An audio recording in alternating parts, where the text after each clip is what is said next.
اعوذ باللہ من الشیطان الرجیم بسم اللہ الرحمن الرحیم اللہم صلی علی سیدنا مولانا محمد وعلی آلِ سیدنا مولانا محمد وبارک وسلم۔ السلام علیکم ورحمۃ اللہ وبرکاتہ مغفرتہ۔ امید ہے آپ سبھی لوگوں کو میری آواز پہنچ رہی ہوگی۔ آج کا ہماری دینی مجلس کا موضوع علم کی اہمیت ہے۔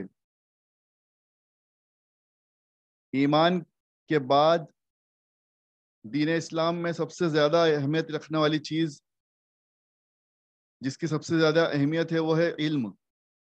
اللہ تعالیٰ نے علم کی اہمیت قرآن اور حدیث کے ذریعے اپنے بندوں کو سکھائی، سمجھائی اور پہنچائی ہے۔ اللہ تعالیٰ نے سورہ مجادلہ جو قرآن مجید میں موجود ہے، اس میں فرمایا جو تم میں ایماندار ہے، یعنی کہ ایمان والا ہے، اور جس کو علم دیا گیا ہے، اللہ ان کے درجات بلند کرے گا۔ سبحان اللہ۔ جو میں آپ کے سامنے عرض کر رہا تھا، وہ بات قرآن مجید میں اللہ تعالیٰ نے فرمائی ہے کہ ایمان کے بعد اور ایمان کے ساتھ اگر کوئی چیز اہمیت رکھاتی ہے تو وہ ہے علم۔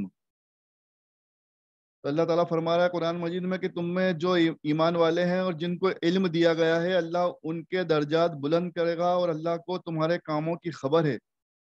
اور اللہ تعالیٰ نے سورہ طٰہٰ میں بھی فرمایا کہ دعا اس طرح سے کرنا چاہیے کہ اے پروردگار، اے میرے رب، مجھ کو علم میں ترقی عطا فرما، علم میں ترقی عطا فرما۔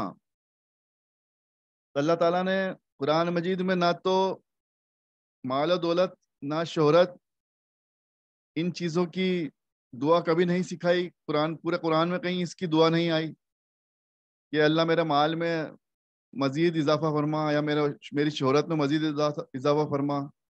لیکن قرآن مجید میں دعا جو سکھائی گئی تو وہ علم میں ترقی عطا فرما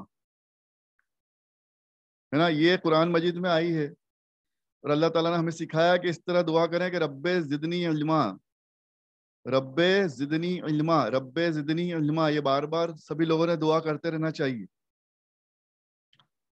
کہ اللہ میرے علم میں اضافہ فرما، کیونکہ رب زدنی علما اللہ تعالیٰ سے دعا ہے کہ اللہ تعالیٰ ہمارے علم میں مزید اضافہ فرمائے۔ تو اس سے یہ فائدہ ہوتا ہے کہ ہمارے انڈائریکٹلی درجات بلند ہوتے ہیں۔ ایمان والوں میں جس کا جتنا زیادہ علم ہوگا، اللہ تعالیٰ اس کا اتنا زیادہ درجہ رکھتا ہے۔ یہ قرآن مجید سے ثابت ہو گئی بات۔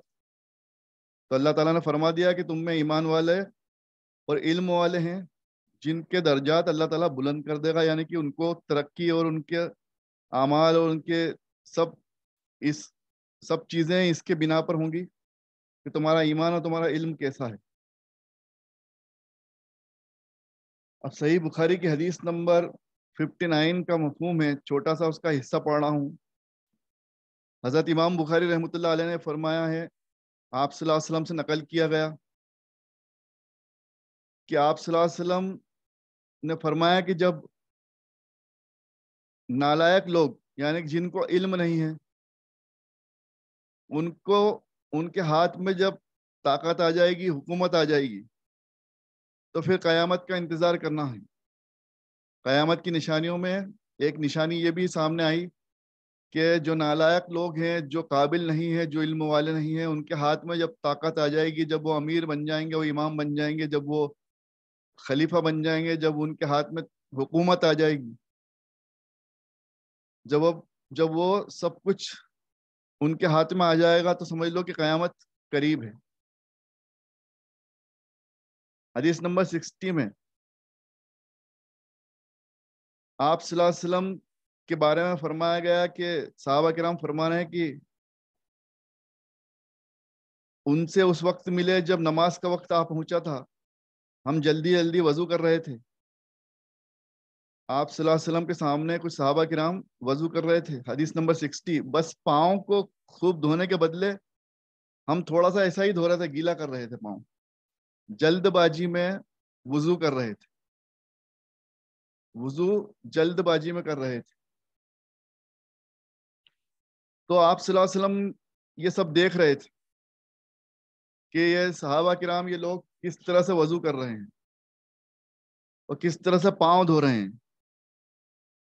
صحابہ کرام کا یہ حال دیکھ کر آپ صلی اللہ علیہ وسلم نے بلند آواز سے پکارا، یعنی کہ کچھ لوگوں کو سنانے کے لیے، سمجھانے کے لیے زور سے پکارا اور کہا، دیکھو ایڑیوں کی خرابی، یعنی کہ ایڑیوں کو صحیح ڈھنگ سے نہ دھونا دوزخ میں لے جانے والی ہے. استغفر اللہ. مطلب کہ ایڑیوں کی خرابی دوزخ سے ہونے والی ہے کیا مطلب؟ یہ دوزخ میں لے جانے والی، یعنی کہ اس کا مطلب یہ ہوا کہ جس کا وضو صحیح نہیں ہے، جس کو وضو کا علم نہیں ہے، اس کے آگے کا اعمال سب بیکار ہو جائیں گے. اللہ تعالیٰ ہم سب کو معاف فرمائے اور صحیح وضو کرنے کی توفیق عطا فرمائے. اور جس طرح سے میں نے عرض کیا شروع میں کہ رب زدنی علما پڑھتے رہیں، قرآن مجید میں اللہ تعالیٰ نے خود سکھایا کہ علم کی توفیق عطا فرما، علم سیکھنے کا، مزید علم میں اضافہ عطا فرما. تو علم سیکھیں گے تو ہی عمل صحیح کر پائیں گے. تو اسی سے ریلیٹڈ یہ حدیث آئی ہے، ہمارے موضوع سے ریلیٹڈ حدیث چل رہی ہیں. صحیح بخاری میں حضرت امام بخاری رحمۃ اللہ علیہ نے حدیث نمبر 61، جس کے راوی عبداللہ بن عمر رضی اللہ عنہ ہیں، آپ صلی اللہ علیہ وسلم نے فرمایا، درختوں میں ایک درخت ایسا ہے کہ اس کے پتے نہیں جھڑتے، اور مسلمان کی مثال اسی درخت کی سی ہے. تو بتاؤ کون سا درخت ہے وہ؟ صحابہ کرام بیٹھے ہوئے ہیں، آپ صلی اللہ علیہ وسلم سوال کیا کرتے تھے. کئی مرتبہ سوال کرنے کا مطلب یہ ہوتا تھا کہ لوگوں کا، صحابہ کرام کا علم میں اضافہ کروانا. موضوع علم ہے اور علم کا ٹاپک چل رہا ہے، صحیح بخاری میں حدیث علم سے متعلق آ رہی ہیں. تو صحابہ کرام کا علم بڑھانے کے لیے کوشچن پوچھا گیا ہے کہ کون سا درخت ایسا ہے جو مسلمان یا اسلام مطلب مومن کے مانند ہے یا اس جیسا ہے. یہ سن کر لوگوں کا خیال جنگلوں کے درخت کی طرف دوڑا، درختوں کو سوچنے لگے، سبھی لوگ الگ الگ درخت سوچنے لگے. عبداللہ رضی اللہ عنہ کہتے ہیں کہ میرے دل میں آیا کہ میں بولوں کہ کھجور کا درخت ہے، کھجور کا درخت ہے، مگر میں اپنی کمسنی، اپنی شرم سے نہ بولا. تمام صحابہ کرام آپ صلی اللہ علیہ وسلم کے سامنے بہت ادب احترام سے بیٹھتے تھے اور بہت شرمایا کرتے تھے، علم ہونے کے باوجود اس کا اظہار نہیں کرتے تھے، اور آپ صلی اللہ علیہ وسلم سے ہی جواب سننا پسند کرتے تھے. یہ ایک طریقہ تھا ادب کا، احترام کا، کیونکہ اس میں وقت بھی ضائع نہیں ہوتا تھا. وہ اکثر کہہ دیا کرتے تھے کہ اللہ اس کا رسول بہتر جانتا. تو اس میں ایک تو کمپٹیشن ختم ہو جاتی تھی کہ کون جواب دے گا، کس کا صحیح کس کا غلط. اور ادب اور احترام اور وقت کو مینج کرنا، ٹائم مینجمنٹ وہاں سے دیکھنے کو اور سیکھنے کو مل رہا. تو یہ سب چیزیں دیکھنا ہے اور سمجھنا ہے. تو معلوم ہوتے ہوئے بھی نہیں بولے. تو حدیث نمبر 61 اور 62 دونوں کو ملا لیں تو آپ صلی اللہ علیہ وسلم نے اس طویل سوال جواب کے اور اس کے بعد پھر جواب دیا کہ وہ کھجور کا پیڑ ہے جس کی مثال مسلمان کی، مومن کی طرح ہے. تو یہ بات ہے کہ ان سب چیزوں میں علم کی اہمیت آئی ہے اور علم سیکھنا اور سکھانا آیا ہے. تمام حدیث مبارکہ اسی سے ریلیٹڈ ہیں. اب ایک مرتبہ آپ صلی اللہ علیہ وسلم کی مجلس چل رہی ہے. حدیث نمبر 66 میں مجلس کا ایک واقعہ آیا ہے کہ مجلس میں بیٹھنے کے آداب کیا ہیں، مجلس میں کس طرح سے بیٹھا جائے. نبی کریم صلی اللہ علیہ وسلم مسجد میں بیٹھے ہوئے تھے اور لوگ آپ صلی اللہ علیہ وسلم کے آس پاس بیٹھے ہوئے تھے. 3 انسان وہاں آئے، 3 صحابی وہاں آئے، 3 لوگ ایک ساتھ وہاں آئے مجلس میں. تو 2 رسول اللہ صلی اللہ علیہ وسلم کے سامنے پہنچ گئے، 2 رسول اللہ صلی اللہ علیہ وسلم کے سامنے پہنچ گئے اور ایک واپس چلا گیا. اب وہ دونوں رسول اللہ صلی اللہ علیہ وسلم کے سامنے کھڑا ہو گئے. اس کے بعد ان میں سے ایک نے مجلس میں کچھ جگہ دیکھی اور وہاں بیٹھ گیا، جگہ ڈھونڈ کے وہ بیٹھ گیا دھیرے سے. اور اس کا دوسرا جو تھا وہ تمام لوگوں کے پیچھے بیٹھ گیا، وہ وہیں بیٹھ گیا جہاں سب سے آخر میں وہ کھڑا تھا. پہلے نے کچھ جگہ ڈھونڈی، وہ وہاں بیٹھا، دوسرا انسان سب سے پیچھے بیٹھ گیا، اور تیسرا جو تھا وہ لوٹ گیا اور چلا گیا. جب مجلس سے فارغ ہوئے تو نبی کریم صلی اللہ علیہ وسلم نے صحابہ کرام سے فرمایا، کیا میں تمہیں ان تینوں انسانوں کے بارے میں نہ بتاؤں تو ظاہر سی بات ہے سبھی لوگ وہی بولتے تھے جو اکثر بولا کرتے تھے کہ بے شک یا رسول اللہ صلی اللہ علیہ وسلم آپ ضرور بتائیں، آپ ضرور فرمائیں۔ تو آپ صلی اللہ علیہ وسلم نے فرمایا کہ وہ 3 لوگ جو آئے تھے ان میں سے ایک نے اللہ سے پناہ چاہی، یعنی کہ جس نے جگہ ڈھونڈنا چاہیے جگہ ڈھونڈی، اس نے اللہ سے پناہ چاہی تو اللہ نے اسے پناہ دے دی۔ وہ دوسرے کو شرم آئی یعنی کہ وہ تھوڑا سا شرما گیا کہ کسی کو پریشان نہ کروں، کسی کو اولانگتا ہوا، کسی کو پریشان کرتا ہوا آگے نہ بڑھوں، جہاں سب سے آخر میں کھڑا تھا وہیں بیٹھ گیا۔ تو اللہ تعالیٰ نے بھی اس کی شرم رکھ لی، اب اللہ تعالیٰ بھی اس کی شرم رکھے گا، اور اس کا مطلب یہ ہے کہ اللہ تعالیٰ اسے بخش دے گا۔ سبحان اللہ۔ تو جو مجلس میں شامل ہوا اللہ تعالیٰ نے اس سے اپنی رحمت میں ڈھانپ لیا، یعنی کہ اسے پناہ دے دی، اور جو شرما کر ایک جگہ مجلس میں خاموشی سے بیٹھ گیا بنا کسی کو پریشان کرے تو اللہ تعالیٰ نے اس کی پریشانیوں کو آخرت میں دور فرما دے گا، اللہ تعالیٰ اسے بخش دے گا انشاءاللہ۔ یہ نبی کریم صلی اللہ علیہ وسلم فرما رہے ہیں۔ اور تیسرے شخص نے اس مجلس سے منہ موڑ لیا، یعنی کہ علم سیکھنے سے وہ باز آ گیا، اس نے علم نہیں سیکھا، وہ چلا گیا۔ تو اس کے بارے میں آپ صلی اللہ علیہ وسلم نے فرمایا کہ اللہ تعالیٰ نے بھی اس سے منہ موڑ لیا، استغفر اللہ، یعنی کہ اب اللہ کی رحمت سے وہ دور ہو گیا۔ تو یہاں پر پھر علم سیکھنے کی اور دینی مجلس کی اہمیت آئی سامنے کہ جو اللہ کی رحمت چاہتا ہے وہ مجلس میں شامل ہو جاتا ہے، جو جیسی جگہ ملتی، جیسا وقت ہوتا ہے، جہاں کھڑا ہوتا ہے وہاں سن لیتا ہے، وہیں سے علم حاصل کر لیتا ہے۔ اور ایک انسان جو چھوڑ کر چلا جاتا ہے تو استغفر اللہ، اس کے لیے پھر آپ صلی اللہ علیہ وسلم نے فرما دیا کہ اللہ تعالیٰ بھی اسے چھوڑ دے گا، اسے اس کے حال پر چھوڑ دے گا، یعنی کہ اسے رحمت سے وہ محروم ہو گیا۔ استغفر اللہ۔ اب آگے آیا ہے کہ علم کا درجہ قول و عمل سے پہلے ہے، یعنی کہ نالج جو ہے، علم جو ہے، نالج جو ہے وہ انسان کے بولنے سے، اس کے اسپیچ سے، اس کے ایکشن سے پہلے ہے۔ وہ کیا بولتا ہے، وہ کیا عمل کرتا ہے، اس سے پہلے علم آتا ہے، علم کی اہمیت ہے، اور اس کا درجہ بھی ویسا ہی ہے۔ اللہ تعالیٰ کا ارشاد ہے کہ قرآن مجید میں اللہ تعالیٰ نے فرمایا کہ علم سے ابتدا یعنی کہ شروعات ہے، اقرا، پڑھو اللہ کے نام سے، ہے نا۔ تو اقرا مطلب پڑھنا، سیکھنا، علم حاصل کرنا اللہ کے نام سے۔ اور علماء انبیاء کے وارث ہیں، علماء انبیاء کے وارث ہیں، یہاں علم والے کا درجہ ایسا ہے جیسے نبی اور رسول صلی اللہ علیہ وسلم تمام انبیاءوں کے وہ وارث ہیں، اور پیغمبروں نے علم کی ہی وراثت چھوڑی ہے۔ پیغمبروں نے اپنے آنے والوں کے لیے، اپنے گھر والوں کے لیے، اپنے اہل بیت کے لیے یا اپنی امت کے لیے کوئی مال و دولت نہیں چھوڑی ہے۔ تمام پیغمبر اپنی امت کے لیے علم چھوڑ کے گئے ہیں، تو علم وراثت ہے۔ پھر جس نے علم حاصل کیا اس نے دولت، بہت بڑی دولت حاصل کر لی۔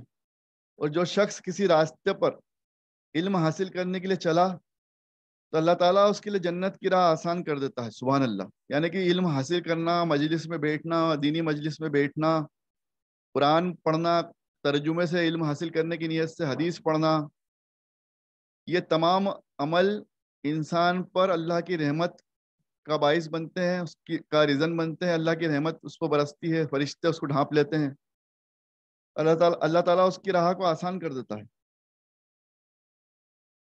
اور اللہ تعالیٰ فرمانا ہے کہ اللہ سے اس کے وہی بندے ڈرتے ہیں جو علم والے ہیں۔ بے شک یہ بات کتنی اچھی بات اللہ تعالیٰ نے قرآن مجید میں فرمائی کہ جو علم رکھے گا وہی ڈرے گا، جس کو علم ہے ہی نہیں وہ کیا ڈرے گا۔ آج ہم دیکھتے ہیں لوگ آوارہ گردی کرتے ہیں، چوری کرتے ہیں، مرڈر کرتے ہیں، زنا کرتے ہیں، جھوٹ بولتے ہیں، کیونکہ انہیں پتہ ہی نہیں کہ اس کے بدلے میں انہیں عذاب کیا ملنے والا۔ اب علم نہیں ہے، علم نہیں ہے تو کیسے سیکھیں گے؟ علم نہیں ہے تو کیسے صحیح عمل کرنا سیکھیں گے؟ تو عمل سدھارنے کے لیے بھی علم بہت ضروری ہے۔ عمل سدھارنے کے لیے علم بہت ضروری ہے. یہ اللہ تعالیٰ فرما رہا ہے کہ جس کے پاس علم ہے وہی بندہ مجھ سے ڈرتا ہے، اور عالموں کے سوا یہ بات کوئی نہیں سمجھتا.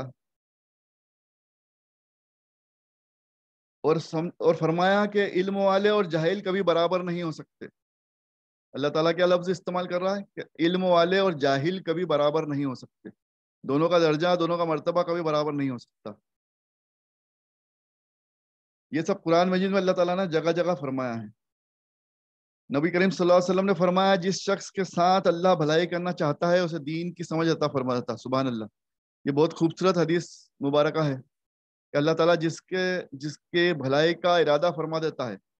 اب اس کا بھلائی مطلب دنیائی بھلائی اور دینی بھلائی، آخرت کی بھلائی، سب بھلائی آ گئی اس تو اسے دین کے علم کی سمجھ عطا فرما دیتا ہے. جس شخص کے ساتھ اللہ تعالیٰ بھلائی کا کرنا چاہتا ہے اسے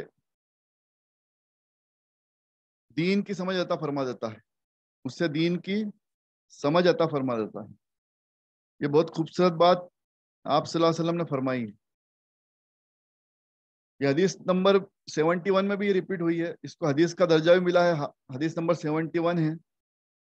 اور حضرت معاویہ رضی اللہ عنہ نے یہ حدیث سنی ہے، اور خطبے میں آپ صلی اللہ علیہ وسلم فرما رہے تھے کہ جس شخص کے ساتھ اللہ تعالیٰ بھلائی کرنا چاہتا ہے اسے دین کی سمجھ عطا فرما دیتا ہے.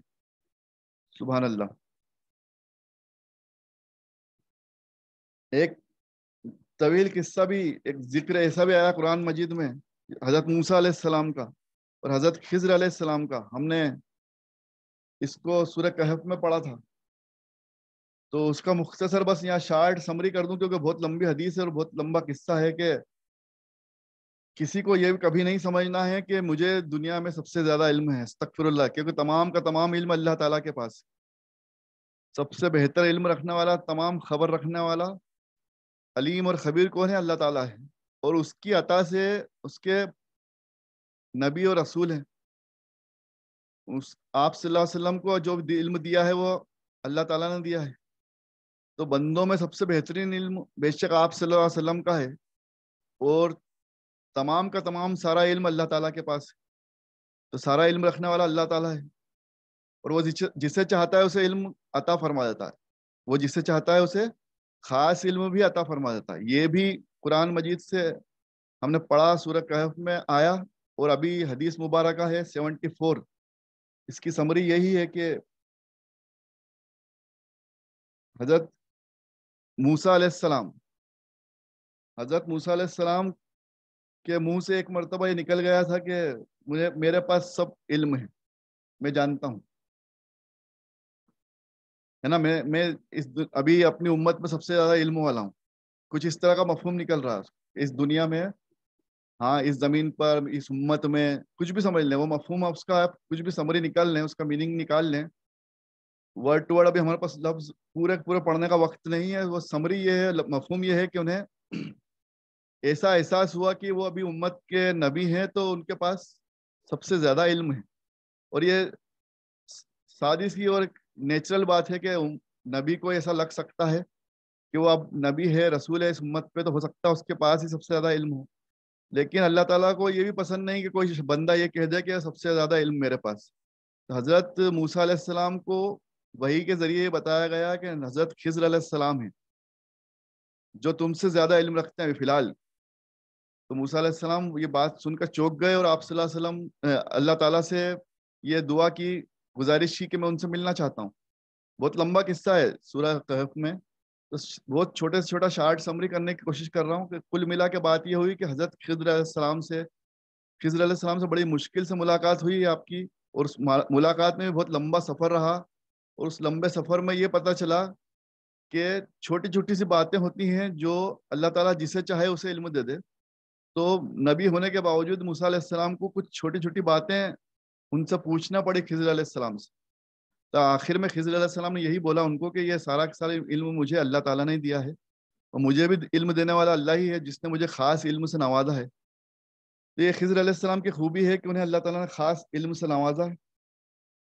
تو وہ بہت لمبا قصہ ہے، قرآن مجید میں ہم پڑھ سکتے ہیں. اور یہ صرف یہاں حدیث اس لیے آئی ہے کہ یہاں پر بھی علم کی اہمیت بتائی گئی ہے، اور یہ بھی بتایا گیا ہے اس حدیث کے ذریعے کہ کوئی انسان، کوئی شخص، کوئی ولی، کوئی اولیاء، کوئی نبی، کوئی رسول، کوئی بھی ہو، یہ نہ سمجھے کہ اس کے پاس سارا علم ہے. استغفر اللہ، کیونکہ سارا کا سارا علم صرف اور صرف اللہ تعالیٰ کے پاس ہے. بس یہ چھوٹی سی اس کی سمری ہے اس لمبی حدیث کی. تو یہ یہاں پر بھی اس بات کو اللہ تعالیٰ نے اپنے محبوب صلی اللہ علیہ وسلم سے ہی ظاہر کروائی اس بات کو کہ سارا علم اللہ کے پاس ہے، اور علم جسے چاہے اللہ علم دے دے، جتنا چاہے اتنا علم دے دے. یہ بھی پتہ چلا نبیوں کے علاوہ بھی اللہ تعالیٰ نے اپنے کچھ خاص بندوں کو، اولیاء کو، ولیوں کو کچھ خاص علم دیا ہے. وہ علم دینے والا، سب کچھ عطا کرنے والا صرف اللہ تعالیٰ ہے. پھر ایک علم کے زوال اور جہل کی بارے میں بیان آیا ہے کہ کس طرح سے علم اور جہالت، اور اس علم کا زوال کیا رہے گا، کس طرح سے جہالت پھیلے گی، کس طرح سے علم پر زوال آئے گا، یعنی کہ اس طرح سے علم ختم ہوگا. حدیث نمبر 80 میں رسول اللہ صلی اللہ علیہ وسلم نے فرمایا علامت قیامت یہ ہے کہ علم اٹھ جائے گا، دین کا علم اٹھا لیا جائے گا، اور جہل ہی جہل، یعنی کہ جہالت ہی جہالت ظاہر ہو جائے گی. علم اٹھا لیا جائے گا، جہالت ظاہر ہو جائے گی، یہ تمام کنڈیشنز ہیں. اور شراب پینا عام ہو جائے گی، کھلے عام شراب پی جائے گی، اور زنا، کھلے عام شراب اور زنا پھیل جائے گا. استغفر اللہ. تو یہ قیامت کی نشانیاں بھی آئی ہیں، اور ساتھ میں علم کی اہمیت بھی یہاں پر دکھائی جا رہی ہے کہ جب علم اٹھ جائے گا، جہالت بڑھ جائے گی، اور چاروں طرف جہالت کے ساتھ ساتھ شراب پینا عام ہو جائے گا، بنا شرم و حیا کے شراب پی جائے گی، بنا شرم و حیا کے زنا کیا جائے گا، تو سمجھ لو کہ قیامت قریب ہے. اسی طرح سے آگے بھی حدیث نمبر 86 میں رسول اللہ صلی اللہ علیہ وسلم نے تعریف بیان کی اور صفت بیان فرمائی اللہ تعالیٰ کی، اور ساتھ میں اللہ تعالیٰ کی تعریف اور صفت بیان کرنے کے بعد فرمایا جو چیز مجھے پہلے دکھلائی نہیں گئی تھی، آج وہ سب جگہ میں نے دیکھ لی، یہاں تک کہ جنت اور جہنم کو بھی دیکھ لیا. اب یہ سب چیزیں اللہ تعالیٰ اپنے علم سے نبی کریم صلی اللہ علیہ وسلم کو دکھایا کرتا تھا. اب اللہ اور اس کے رسول کا طریقہ، اللہ اور اس کے رسول بہتر جانے. کئی مرتبہ وحی کے ذریعے آپ صلی اللہ علیہ وسلم کو کئی مرتبہ خواب کے ذریعے سب باتیں بتائی گئیں، وحی کے ذریعے بتائی گئیں، معراج پہ بہت ساری چیزیں سامنے لائیو دکھائی گئیں. تو بہت سارے طویل قصے ہیں، جگہ جگہ آپ صلی اللہ علیہ وسلم نے بہت ساری چیزیں دیکھی ہیں اور اللہ کی عطا سے علم حاصل کیا ہے، اور وہ سب کچھ جانتے ہیں، وہ جو میں نے عرض کیا کہ امت میں کوئی نہیں جانتا. تو آپ صلی اللہ علیہ وسلم کا یہ مرتبہ ہے اور یہ علم ہے، اور عطا کرنے والی ذات صرف اور صرف اللہ تعالیٰ کی. تو اللہ تعالیٰ نے انہیں سب کچھ دکھایا، جنت اور جہنم دیکھا، اور فرمایا مجھ پر وحی کی گئی کہ تم اپنی قبروں میں آزمائے جاؤ گے، تم اپنی قبروں میں آزمائے جاؤ گے. اب یہاں پر اس طرح سے یہ علم دیا گیا ہے مرنے کے بعد کا. آپ صلی اللہ علیہ وسلم کس علم کو سکھا رہے ہیں کہ تمہیں مرنے کے بعد آزمایا جائے گا، یعنی کہ تم سے سوال جواب ہوں گے، اور میں جنت اور دوزخ دیکھ کر آیا ہوں. اب یہ بات حق ہے کہ میں نے جنت اور دوزخ دیکھی ہے، تو تمہیں اس بات کو غور فکر کر کے زندگی جینا ہے کہ قبر میں جانے کے بعد تم سے سوال جواب کیا جائے گا اور تم سے پوچھا جائے گا. اب یہ علم کی انتہا نبی کریم صلی اللہ علیہ وسلم کے لیے حدیث نمبر 92 حضرت امام بخاری رحمۃ اللہ علیہ لے کر آئے ہیں. اور آپ صلی اللہ علیہ وسلم کے علم کی انتہا، جو اللہ تعالیٰ نے جنہیں مزید اور خوب علم سے نوازا تھا، وہ بات یہاں ظاہر ہوگی اس حدیث مبارکہ سے.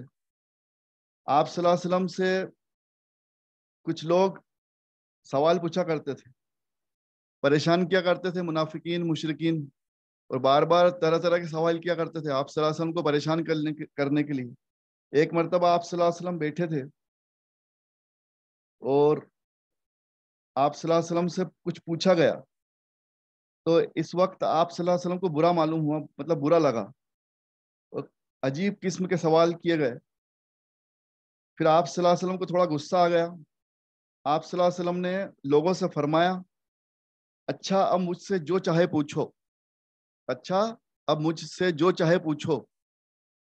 تو ایک شخص نے پوچھا کہ میرے والد کون ہیں؟ آپ صلی اللہ علیہ وسلم نے فرمایا تیرا باپ یعنی تیرا والد حذافہ ہے. پھر دوسرا شخص کھڑا ہوا, اس نے پوچھا یا رسول اللہ صلی اللہ علیہ وسلم میرے والد کون ہیں؟ آپ صلی اللہ علیہ وسلم نے فرمایا کہ تیرے والد سالم شیبہ کا آزاد کرتا غلام ہے. تو یہ آخر حضرت عمر رضی اللہ عنہ نے آپ کے چہرے مبارک پر دیکھ لیا تھا کہ آپ صلی اللہ علیہ وسلم بہت ناراض ہیں, تو انہوں نے آپ صلی اللہ علیہ وسلم سے بھی معافی مانگی اور اللہ تعالیٰ سے بھی سب سے کہا کہ اللہ سے توبہ کریں کہ آپ صلی اللہ علیہ وسلم کو اس طرح سے ناراض نہ کریں, کیونکہ جب وہ جلال میں آ جائیں گے تو پھر وہ ہر چیز بتا دیں گے, یہاں تک کہ جس کو یہ نہیں پتا کہ اس کا باپ اصل میں والد کون ہے, اصل باپ کون ہے, تو وہ پھر ظاہر ہو جائے گا, کیونکہ اللہ تعالیٰ کے دیے ہوئے علم سے آپ صلی اللہ علیہ وسلم کو اتنا علم ہے کہ کوئی بھی کھڑا ہو کر پوچھ لے تو اسے جو خود کے بارے میں نہیں پتا وہ آپ صلی اللہ علیہ وسلم بتا دیں گے. جیسے یہاں ہوا کہ ایک شخص کو بتا دیا تمہارے والد یہ ہیں, دوسرے شخص کو یہ بتا دیا کہ تیرے والد تو وہ ہیں جسے تو بھی نہیں جانتا, اور وہ آزاد کرتا غلام ہے. میں نے کہ پھر ایسی چیزیں سامنے آئیں گی جس سے تم شرمسار ہو جاؤ گے. یہ مفہوم نکلا اس کا کہ آپ صلی اللہ علیہ وسلم کو اتنا علم اللہ تعالیٰ نے عطا کیا تھا کہ جب وہ چاہتے تو پھر وہ سب کچھ چیز بتا دیتے تھے, اور ان کو پھر ان کی خدمت کے لیے فرشتے حاضر ہو جاتے تھے, ان کے لیے وحی نازل ہو جاتی تھی, فرشتے ان کے لیے جواب لے کر حاضر ہو جاتے تھے, پھر ان کو کوئی دیر نہیں لگتی تھی. لیکن یہ آپ صلی اللہ علیہ وسلم کا طریقہ نہیں تھا کہ لوگوں کے سامنے اپنے علم کی تعریف کروانا یا واہ واہی لوٹنا, لیکن جب لوگ پریشان کر دیتے تھے, جب ان سے طرح طرح کے سوال پوچھا کرتے تھے, تو پھر اس طرح کی حدیثیں سامنے آتی تھی کہ نبی کریم صلی اللہ علیہ وسلم پھر بتا دیا کرتے تھے کہ تمہاری اصلیت کیا ہے اور تم کون ہو. وآخر الدعوانا ان الحمد للہ رب العالمین. اللہ تعالیٰ کہنے سننے سے زیادہ عمل کی توفیق عطا فرمائے. اللہ تعالیٰ ہم سب کو دین کا علم سیکھنے کی توفیق عطا فرمائے, اور ہم سب کو ہمارے سب کے دینی علم میں اضافہ فرمائے, ہم سب کو اس پر عمل کرنے کی توفیق عطا فرمائے. آمین یا رب العالمین. اور ہم سب اسی طرح سے دین سیکھنے کے لیے کوشش کرتے رہیں, سیکھتے رہیں, اس پر عمل کرتے رہیں. اللہ تعالیٰ ہم سب کی اس ٹوٹی پھوٹی نیکی کو قبول اور مقبول فرمائے. اس ٹوٹی پھوٹی نیکی کو ہمارے لیے وسیلہ بنا دے. نبی کریم صلی اللہ علیہ وسلم کے واسطے اللہ تعالیٰ تجھے تیرے رحم و کرم کا واسطہ ہم سب کی تمام دعاؤں کو قبول اور مقبول فرما. اس ٹوٹی پھوٹی نیکی کو ہمارے لیے, ہمارے والدین کے لیے, ہمارے گھر والوں کے لیے, تمام مرحومین کے لیے وسیلہ بنا دے. سب کو جنت الفردوس عطا فرما. ہمارے والدین کو, ہمارے گھر والوں کو, رشتہ داروں کو, تمام دوست احباب کو, تمام امت مسلمہ کو, ہم سب کو جنت الفردوس عطا فرما. ہم سب کے علم میں اضافہ عطا فرما. ہم سب کے علم میں اضافہ عطا فرما. رب زدنی علما, رب زدنی علما. اللہ تعالیٰ دنیا اور آخرت کی تمام بھلائیاں, رحمتیں, نعمتیں, عظمتیں, امن و امان, حفاظت, شفا, تندرستی اور صحت یاب عطا فرما. یا اللہ جو بھی تجھ سے دعا مانگتے ہیں ان تمام دعاؤں کو قبول فرما. جس نے دعاؤں کے لیے کہا ہے ان کی دعاؤں کو قبول فرما. سب کی جائز تمناؤں کو پورا فرما. تمام بیماروں کو شفا عطا فرما. جو اس مجلس میں جڑے ہیں اور جس نے دعا کے لیے کہا ہے, سب کی ہر جائز تمنا کو, ہر حاجت کو پورا فرما. سب کی دعاؤں کو قبول مقبول فرما. اس مبارک مہینے سے, اس مبارک مہینے کی اس مبارک رات کی برکت سے ہم سب گناہ گاروں کو معاف فرما, ہمارے گھر والوں کو معاف فرما. ہم سب کو, تمام گھر والوں کو, تمام رشتہ داروں کو, سب کو جنت الفردوس عطا فرما. ایمان والی زندگی عطا فرما, ایمان والی موت نصیب عطا فرما. سب کو آسان زندگی عطا فرما. ہر طرح کے قرض سے, ہر طرح کے مرض سے ہم سب کی حفاظت عطا فرما. ہم سب کو تکلیف سے, درد سے, پریشانی سے, لا علاج بیماری سے ہم سب کی حفاظت عطا فرما. ہم سب کو شفا, تندرستی اور صحت یاب عطا فرما. حلال روزی عطا فرما, حلال روزی عطا فرما. حرام سے ہم سب کی حفاظت عطا فرما. ہم سب کی تمام تمناؤں کو, دعاؤں کو اپنے محبوب صلی اللہ علیہ وسلم کے واسطے وسیلے سے قبول اور مقبول فرما. ربنا آتنا فی الدنیا حسنۃ وفی الآخرۃ حسنۃ وقینا عذاب النار. آمین یا رب العالمین. شکریہ. اللہ حافظ.